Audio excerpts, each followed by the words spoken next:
the role of a leader is to spend 5, 6, 7 years, whatever, developing a collaborative culture with the organization they're in, to the point where they become expendable, they become dispensable, which really is an odd thing to say. But when you, in common sense terms, if you say, if people do work, and no matter how good they are, if they leave and it falls apart, they haven't really done anything to leave an impact. So indelible leadership is leadership that sticks to a degree after the person leaves. This means that the leader has to do two things. One is to cultivate collaborative leadership, support teachers learning from each other, students learning from each other, and actually students as leaders are part of it, as I've said before. So you want that person to build a collaborative culture in coherence. Our model has focusing direction, collaborative cultures, deep learning, and securing accountability, just those four. So I'm talking about the collaborative culture part. So the leader needs to do that, but they also need to be aware that they're developing leaders for the future.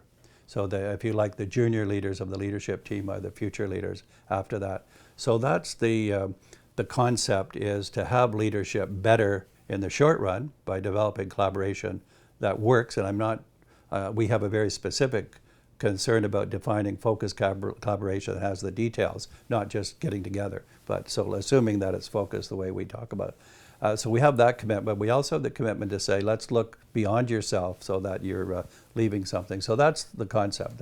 And then the reason that the book was so easy to write, in a sense, is that we were seeing a new form of leadership in the NPDL schools. The new form of leadership is, and I captured in some, I've called them the tensions, so I won't give all 6 of them, but for example, one of them is to learn and lead in equal measure. So what we found when we looked at our NPDL success, because they were doing innovation, is that the leaders actually enabled a lot of things to happen because of their trust and wanting to support it. But they, at the beginning, they asked a lot more questions than they had answers for. They were learners. Then, as they started to test with the group, what are we learning here? They got a little more articulate, feeding back to the group. They started to say, okay, this is what it looks like. Do we agree? So they helped consolidate it. They started to push the linkage to impact in that. So lead and learn in equal measure. This is a very important one. Another subpart, and this actually comes from Roger Martin, I think is brilliant, in his recent work on countries where there's been successful social entrepreneurship. He has a couple of tensions. One of them is this one. He said that in these successes, the leaders have to be experts and apprentices simultaneously. In other words, they have knowledge. They've got to lead with that knowledge. But they've got to be apprentices, which means they have to learn from others. And those, as he points out, and we find, that the apprenticeship actually is learning from others who are lower level in the hierarchy, learning from students, learning from teachers, learning from principals. So this learn and lead in equal measure is a very big one. Within it, there's also the principle of co-learning, so that it's not just the leader who's the learner, but students are learning, and co-learning means you're learning together. So this is a very embedded concept in Ontario now, co-learning, but we're putting, we're kind of pulling it into a more integrated model. So the co-learning is very important as part of that. Another one of the tensions, we say, feed and be fed by the system.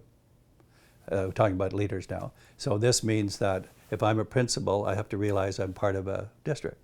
I'm part of other schools. So I've got to, my role responsibility is to feed into that interaction to help others get better, and then to be fed by the system because we can pull in what we're learning. So the districts that we studied last year, the 3 districts, they were exemplars of that within their district. Then they started to learn across the 3 districts. Co-learners, feed and be fed by the system. So this is, I think, really another part. Another tension that's directly to the indelible is to be essential but dispensable. So at the early stages, you're essential because we know we're finding it needs leadership. It needs leadership to support this. It needs leadership to challenge it. It needs leadership to consolidate. So the role of leadership is quite powerful.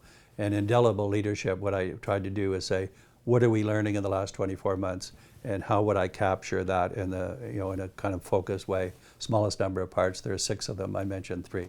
One of the barriers I want to underscore is how new leadership is required and how leaders who aren't comfortable with that, we're in short supply of them. And by that I mean a leader who can be a co-learner, who doesn't have to be the, the decision maker all the time, who really helps cultivate the group. And so this takes traditional leaders out of their comfort zone. And this is going to be essential. And the more examples we see, the more it can spread, the more that leaders are developing future leaders for it. But in the short run, there is a transition point here, I think, that we're in that will require that we see and cultivate. And this is why we like the system approach, because that's what it does, is leaders who are more comfortable as co-learners, but are also comfortable helping people focus and challenging and being effective at pushing the agenda. So leadership is a big ask in this work that we're talking about.